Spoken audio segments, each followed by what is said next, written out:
Assalamu alaikum, I'm Zoha Suhail. I'm working as a senior lecturer at Fatma Hospital and Clinical Nutrition at Marham. Vitamin D एक बहुत अहम vitamin है ਤੇ ਪਾਕਿਸਤਾਨ ਵਿੱਚ ਇਸ vitamin ਦੀ ਕਮੀ ਦੀ ਸ਼ਰਹ ਦਿਨ ਬ ਦਿਨ ਬੜੀ ਵੱਧਦੀ ਵੀ ਨਜ਼ਰ ਆ ਰਹੀ ਹੈ। इस विटामिन की कमी होने के सबब साढ़े जिसम के बहुत अहम फंक्शनस बड़ी बुरी तरह मुतासर हो रहे हैं। बहुत से लोगों की हड्डियों में दर्द है, दंदा के मसाइल ने, पट्ठा में दर्द है, बेचैनी का बड़ा मसला है, तो बहुत से लोगों की कुव्वत मुदाफ़त में बड़ी कमी नज़र आती पई है। इन्हां सब मसाइल के सबब बहुत से लोगों को जिस्मानी मुश्किलात का सामना है।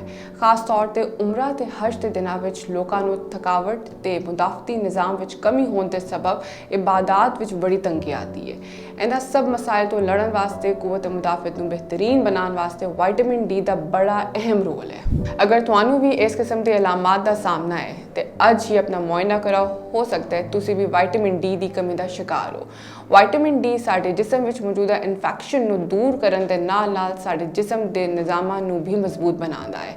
तो अज तो ही अपनी खुराक को बेहतरीन बनाने के नाल नाल विटामिन डी की कमी को पूरा करने वास्ते सनी डी स्टैट का इस्तेमाल लाजमी करो। सनी डी स्टैट इस्तेमाल करने तो पहले अपने डॉक्टर का मशवरा लाजमी लो तो उसके बाद उन्होंने हदायत के मुताबिक इसका इस्तेमाल हफ्ते में एक बारी या महीने में 2 बारी करो।